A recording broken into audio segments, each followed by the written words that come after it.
The keys left my hand before I could process what was happening. My dad plucked them from my palm mid-conversation, his fingers closing around the metal like he was reclaiming something that had always belonged to him.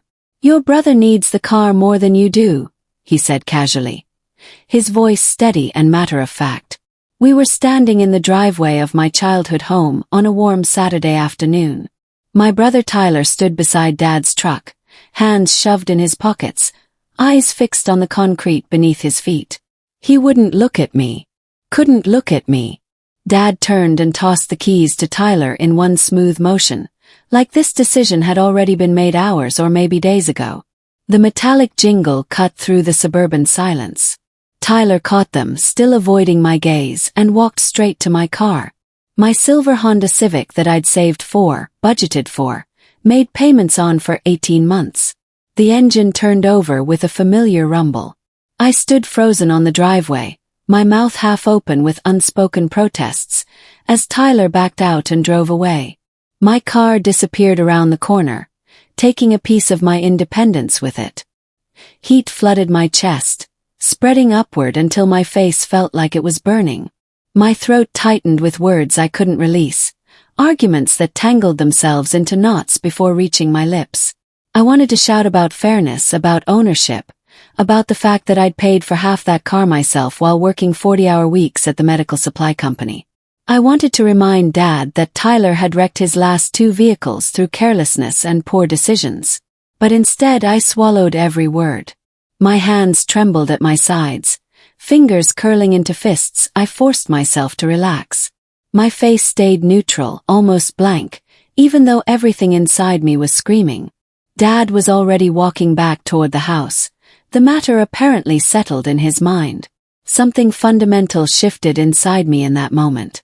Not an explosion of anger or a dramatic internal speech. Just a quiet, decisive click, like a lock engaging or a door closing softly but permanently. The daughter who always accommodated, who always understood, who always made things easier for everyone else. She went silent. And something sharper took her place. I'm Jenna Patterson, 24 years old, the daughter who never caused problems. I worked full-time as an inventory coordinator, paid my own rent for a small apartment across town, covered my own bills, and rarely asked my parents for anything. I'd been independent since turning 18, proud of managing my own life without being a burden. The Honda Civic wasn't a generous gift from my parents. It was a shared financial arrangement. When I'd needed a reliable car 2 years ago, Dad had offered to co-sign the loan and split the down payment if I handled the monthly installments and insurance. I'd agreed immediately, grateful for the help but fully aware this made the car partially mine through actual financial investment. Every month for 18 months, I'd transferred my payment portion to Dad's account without fail. I had receipts, bank statements, a clear paper trail of my contributions. Dad knew this arrangement. He'd suggested it himself. Yet standing in that driveway, watching Tyler drive away in a vehicle I'd been actively paying for, Dad had decided my financial investment and needs simply didn't matter as much as Tyler's. As I drove home in my dad's old pickup truck, which he'd offered as a temporary replacement without any irony, memories flooded back with uncomfortable clarity. This wasn't sudden. This was pattern. When Tyler had crashed his first car at 19, Dad had paid the insurance deductible and bought him another one within a month. When Tyler had lost his job at the warehouse for repeated tardiness, Mom had slipped him rent money so he wouldn't get evicted. When Tyler had racked up credit card debt buying electronics and restaurant meals he couldn't afford, Dad had quietly paid it off to protect his credit score. Every single time Tyler messed up, failed, or simply chose irresponsibility, someone else absorbed the consequences. Usually Dad. Sometimes Mom. Occasionally me, through smaller favors and loans that were never really expected to be repaid. Meanwhile, when I'd been struggling to afford textbooks during community college, I'd worked extra shifts rather than asking for help. When my apartment's heater broke last winter, I'd handled the repair bill myself instead of calling Dad. My competence had become my prison. Because I could manage, I was expected to. Because Tyler couldn't, he was rescued. The unfairness had always existed. I'd just been too well trained to name it. I didn't argue. I didn't demand my keys back or threaten to call the police about stolen property. I didn't even raise my voice. When Dad had handed Tyler those keys, I'd simply said, "Okay." Just that one word, delivered flatly, emptily. Dad's shoulders had relaxed immediately, visible relief washing over his features. He'd probably expected tears, anger, or at minimum a heated discussion about fairness. My calm acceptance had confirmed his decision was reasonable, mature, the right choice. He'd smiled slightly and patted my shoulder. "I knew you'd understand, Livy. You've always been the reasonable one." That smile, that pat, that expectation of my endless understanding, it crystallized something cold and permanent inside me. Dad had no idea what my silence actually meant. He interpreted it as agreement, as daughterly submission, as proof that his decision was justified. He couldn't see that my okay was actually a withdrawal, a strategic retreat, a quiet decision to stop participating in a family system that took my cooperation for granted while rewarding Tyler's dysfunction. My silence wasn't acceptance. It was calculation. And it was going to cost him more than he could imagine. Monday morning arrived with harsh reality. No car. I'd known this was coming, had set my alarm an hour earlier to compensate, but the actual experience was worse than anticipated. I left my apartment at 6:30 in dim morning light, walking 4 blocks to the bus stop in shoes that weren't designed for distance. The bus smelled like old rain, fast food, and too many bodies in an enclosed space.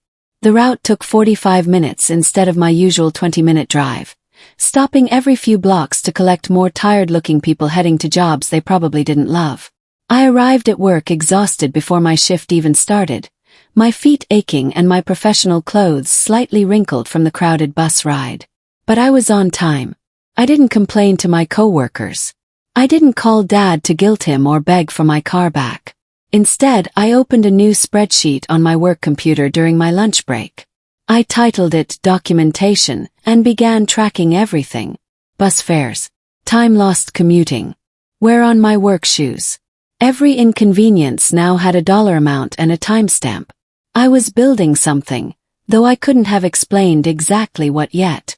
Tyler started missing shifts at the construction company where he worked within the first week. I heard about it through Mom, who called with worried updates she probably didn't realize were incriminating. "Tyler overslept again," she'd say, her voice tight with concern. "He says the car's been having issues starting in the morning." The car had never had starting issues when I owned it. I'd maintained it religiously, following every service schedule, replacing parts before they failed. Later that week, Tyler asked Dad for gas money. Then for an oil change he claimed he couldn't afford. The car he needed more was rapidly becoming a financial liability nobody had anticipated. I watched all of this unfold from a careful distance, gathering information through Mom's anxious phone calls and Dad's increasingly stressed text messages to the family group chat. I didn't offer help. I didn't offer commentary. I observed with the detached interest of someone watching a predictable disaster in slow motion. Tyler was demonstrating exactly why he couldn't be trusted with responsibility. And Dad was starting to notice the pattern he'd spent years enabling. But neither of them connected it to their decision in the driveway yet. 3 weeks after taking my car, Dad called me directly instead of texting the family group chat.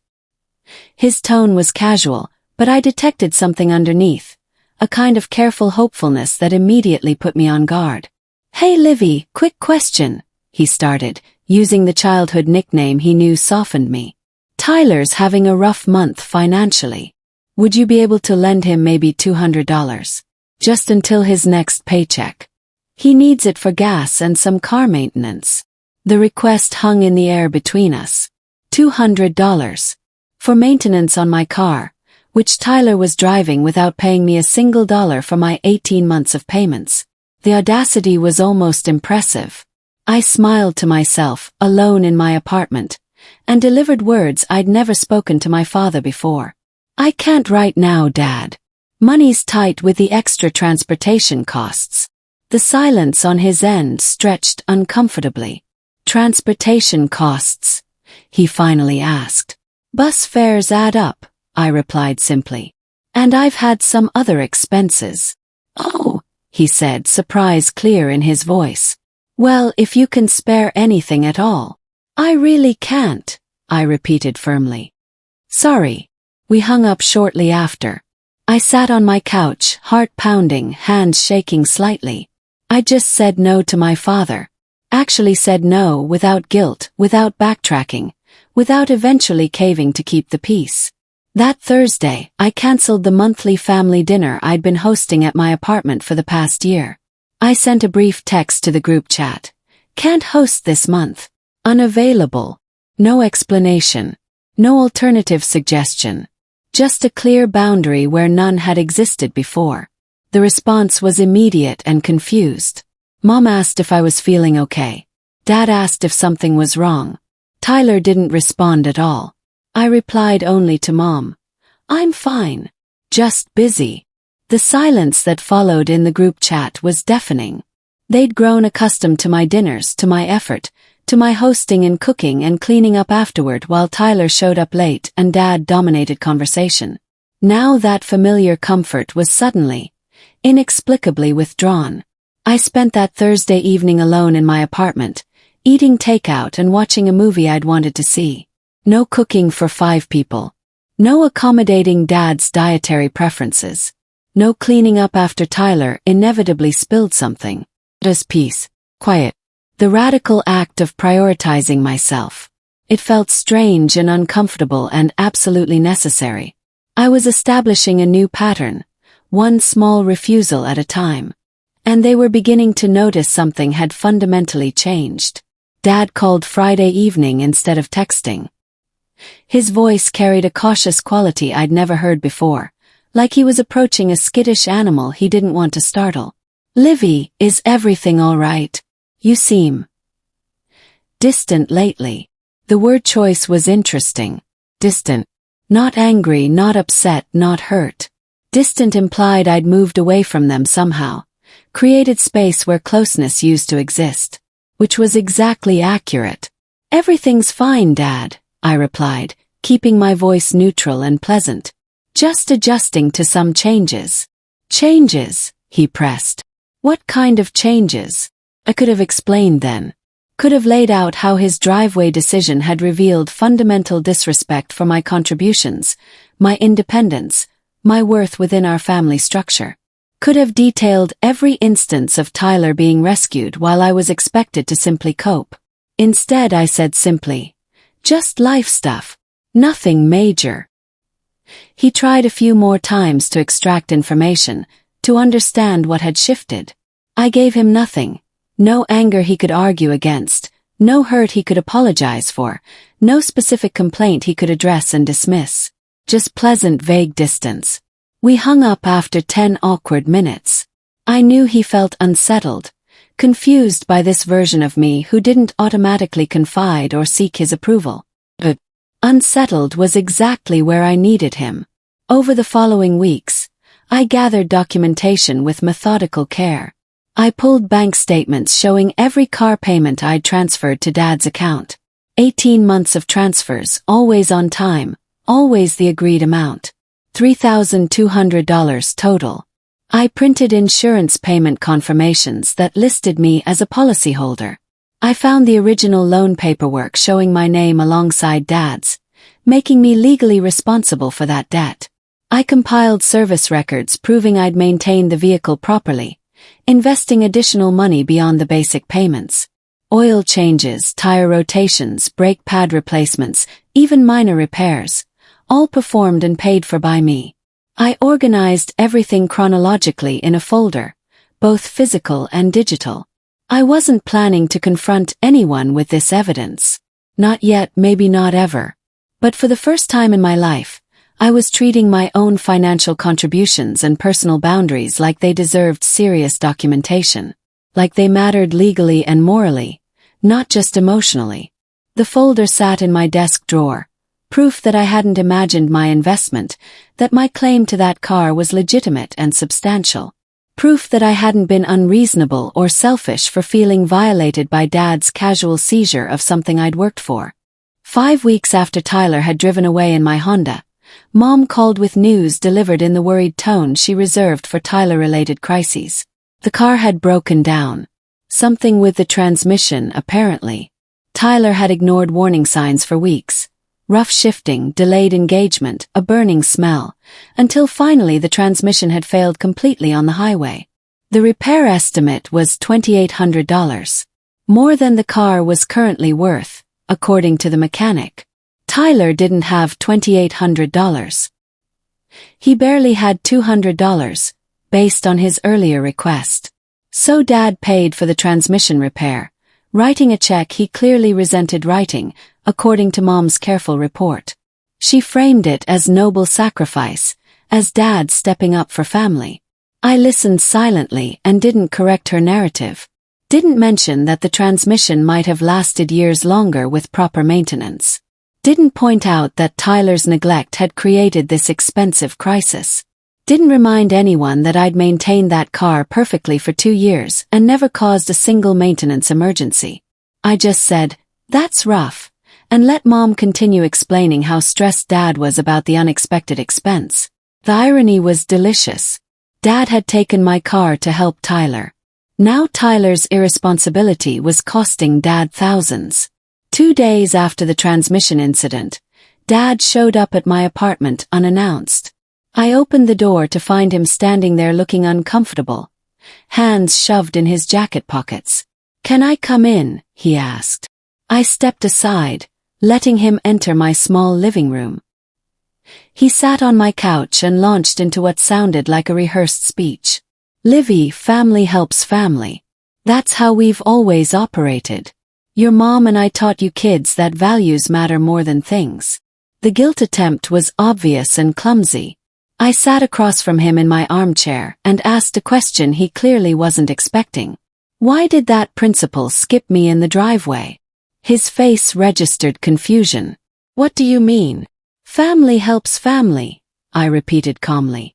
"But when I needed my car to get to work reliably, you took it away.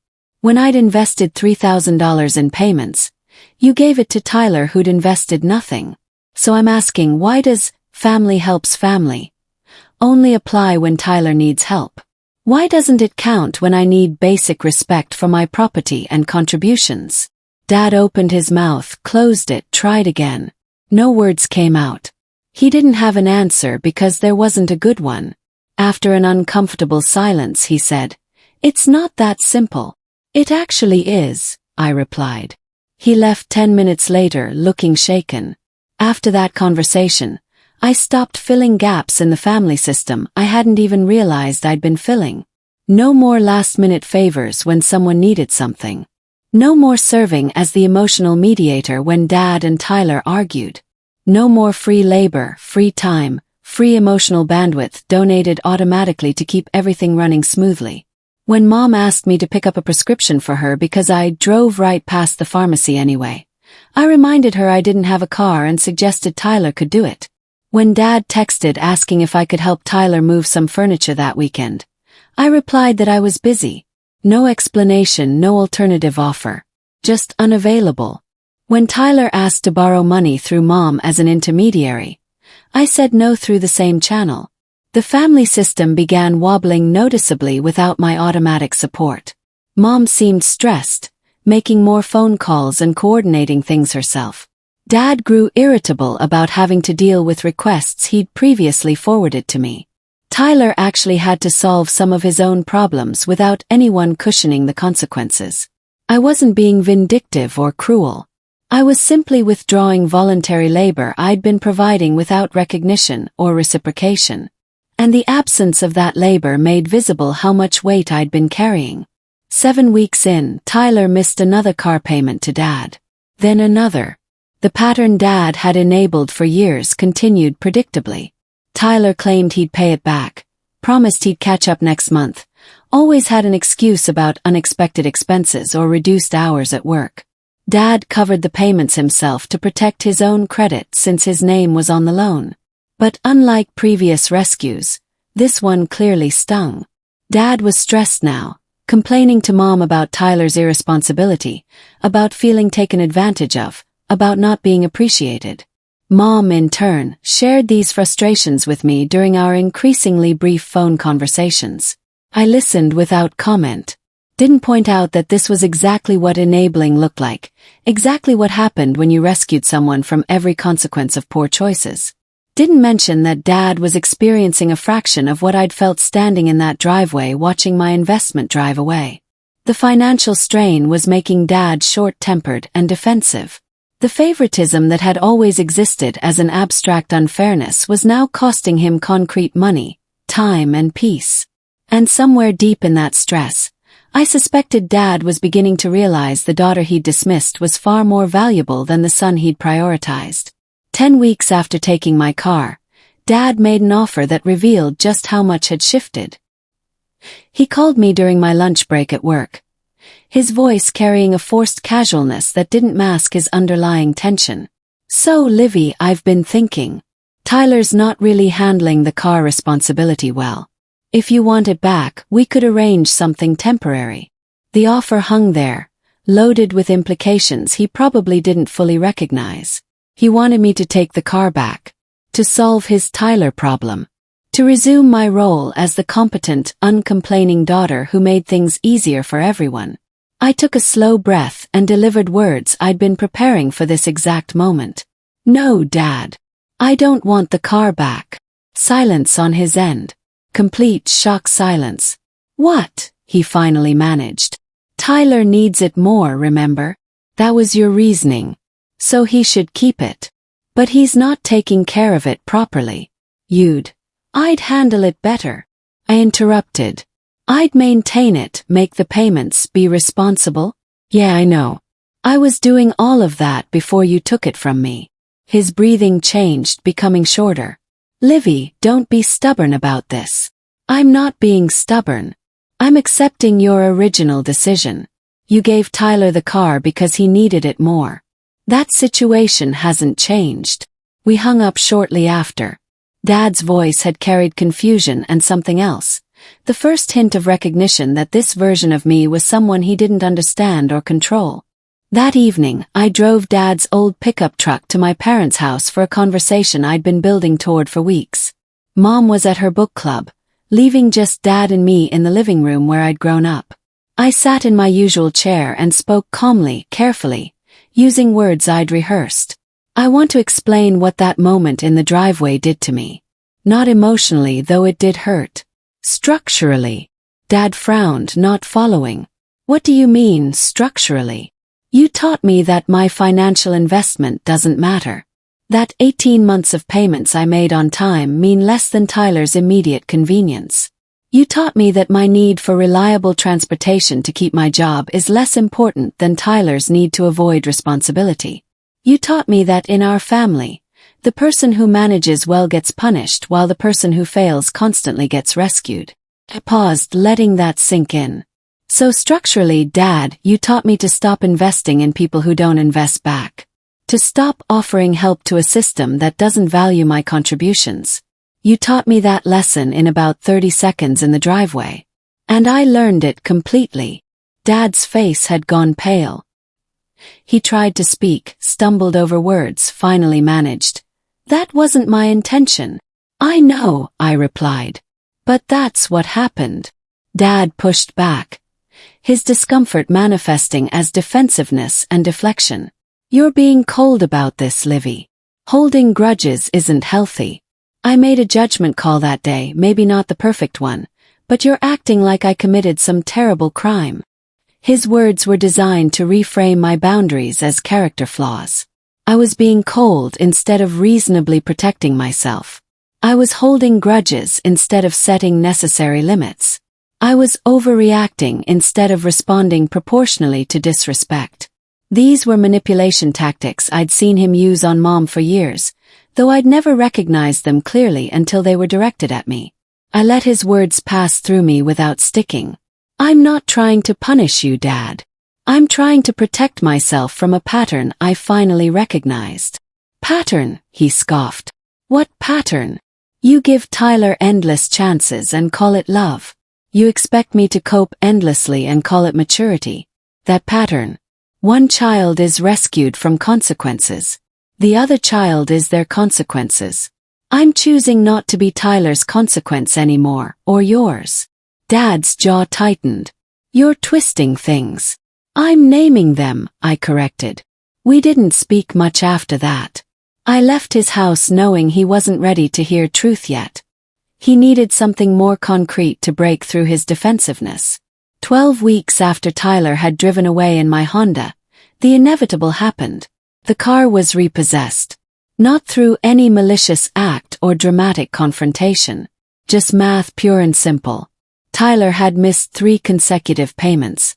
Dad, stretched thin financially from the transmission repair and other Tyler-related expenses, had delayed covering them, hoping Tyler would somehow come through. He hadn't. The loan company didn't care about family dynamics or good intentions. They cared about contracts and payment schedules. After proper legal notice, they collected the vehicle. Tyler called me crying, as if I could somehow fix this disaster he'd created. I listened briefly and said, I'm sorry that happened, without offering solutions. Dad called next, angry and defeated, explaining the situation like I might not have already heard. I remained calm, expressing sympathy without accepting responsibility. Mom called last, her voice heavy with a strange quality I eventually recognized as shame. The house felt different after that, according to Mom's description. Quieter. Heavier. 3 people navigating the wreckage of enabled irresponsibility finally catching up. Tyler had no car now. Dad had damaged credit and wasted money. And I, alone in my apartment across town, felt a complicated mix of vindication and sadness. Something fundamental shifted in Dad after the repossession. Mom told me he'd been unusually quiet, spending hours in his garage workshop not actually working on projects, just sitting. He'd stopped making excuses for Tyler, stopped offering solutions, stopped insisting everything would work out fine. 2 weeks after losing the car, Dad showed up at my apartment again. This time he didn't launch into speeches or guilt attempts. He just sat heavily on my couch and said, I've been thinking about what you said. About the pattern. I waited, letting him continue at his own pace. I did give Tyler endless chances. I did expect you to just cope with everything. I saw it as helping him because he struggled and trusting you because you didn't. But you're right, that wasn't fair. His voice cracked slightly. I took your car because I thought Tyler needed help and you'd be fine without it. I didn't consider that you'd earned it, that you'd invested in it, that you had needs too. I always saw Tyler as the one who needed protecting and you as the one who could protect yourself. But I shouldn't have had to protect myself from you, I said quietly. No, he agreed, looking at his hands. You shouldn't have. We sat in silence for several minutes. Finally, Dad looked up at me with tired eyes. I don't know how to fix this, Livy.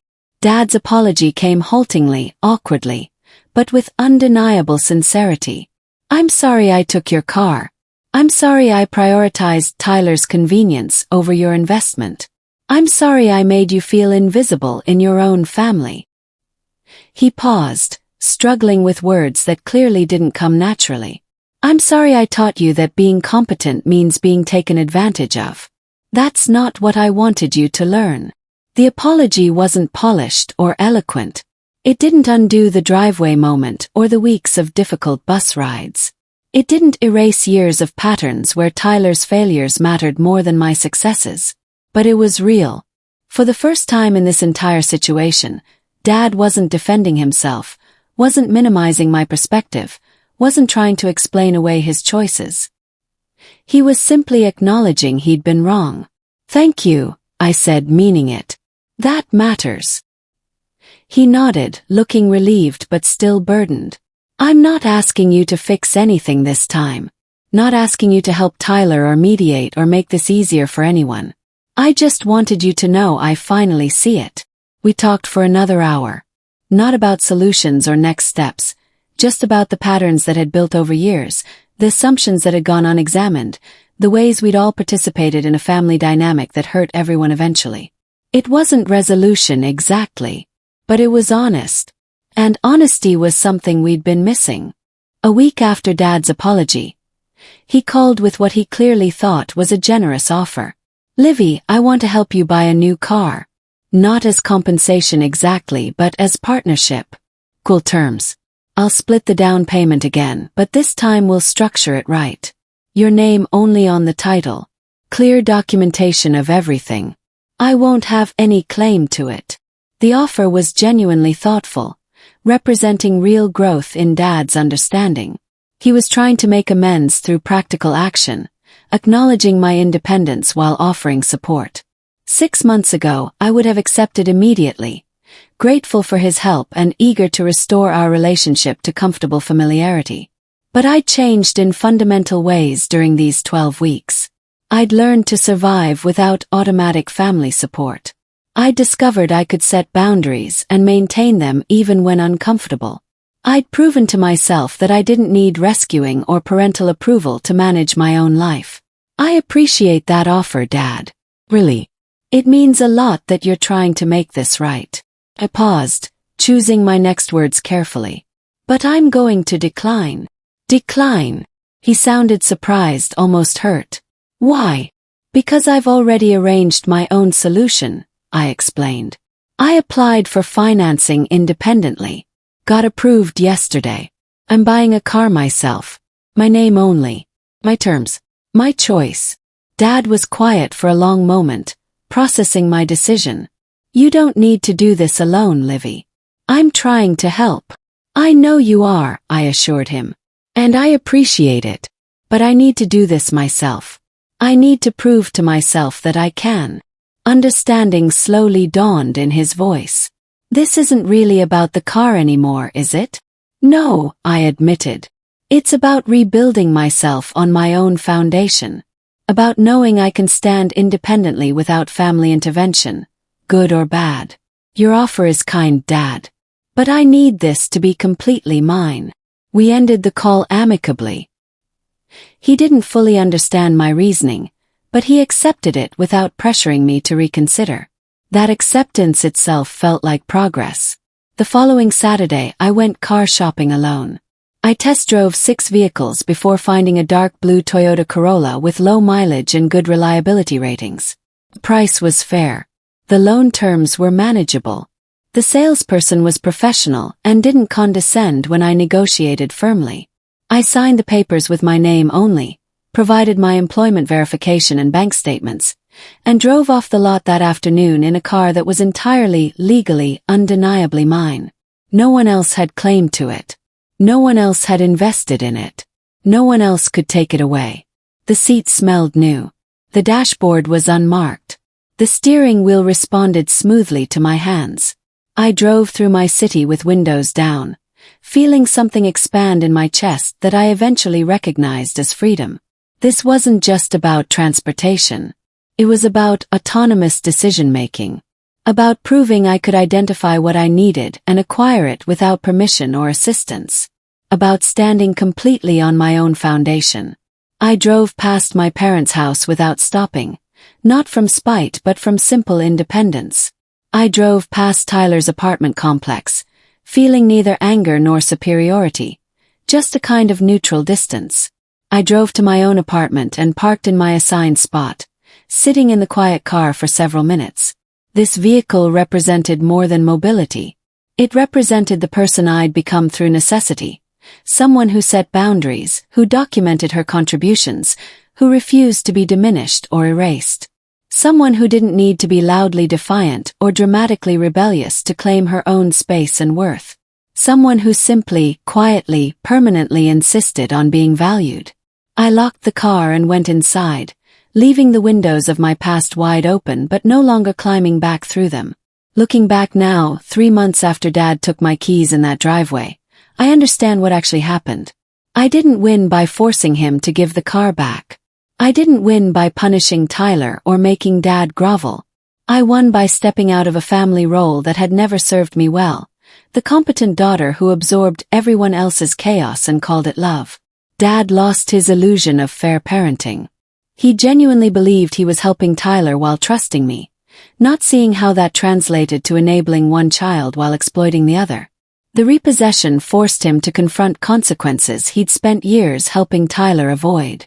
Tyler lost his safety net. For the first time, his irresponsibility resulted in concrete loss without immediate rescue. He'd have to rebuild his transportation situation through his own effort and resources. That might ultimately help him more than all of Dad's previous interventions. And I gained something far more valuable than a car. I gained self-respect, the kind that comes from setting boundaries even when difficult. I gained independence, proven through my ability to solve problems without family intervention. I gained peace, the deep quiet that comes from no longer carrying other people's expectations and failures. Most importantly, I gained clarity about what family should mean. Mutual respect, not automatic sacrifice. Genuine partnership, not one-sided accommodation. My new Toyota sits in my parking spot, bought with my money, titled in my name, a daily reminder that I am capable of standing alone. And sometimes standing alone, driving your own car on your own terms, is the only way to finally find solid ground.